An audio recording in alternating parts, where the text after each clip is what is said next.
মাচায় ঝুলছে লাউ, করলা, শিম, চিচিঙ্গা, বরবটি, কুমড়াসহ নানা ধরনের সবজি। মাছের ঘেরের বাঁধের চারদিকে রোপণ করা হয়েছে নানা জাতের শাকসবজি। একই জমিতে মাছ এবং সবজি চাষ নতুন সম্ভাবনা তৈরি করছে সাতক্ষীরার চাষিদের। কৃষকরা বলছেন, সহায়তা পেলে স্থানীয় অর্থনীতির উন্নয়নে বিশেষ ভূমিকা রাখবে এই সমন্বিত চাষ পদ্ধতি। মিষ্টি কুমড়া আছে, পুঁই শাক আছে, উচ্ছে আছে। অনেক লাভবান হয়েছে এবছর সবজিতে। খিরায় 1 ক্যারেট করে তুলি, আমার দাম ভালো। যদি সরকারি কোনো সহযোগিতা পেতাম তাহলে আরো সুন্দর লাভবান হতাম বা আরো সুন্দর ফলন হতো আমাদের। কৃষি বিভাগ বলছে, কৃষকদের নানা পরামর্শ দেয়া হচ্ছে।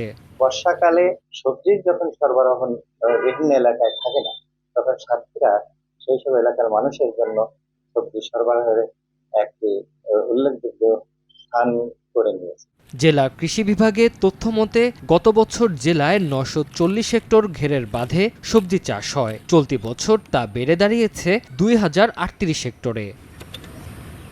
সময় সংবাদ, সাতক্ষীরা।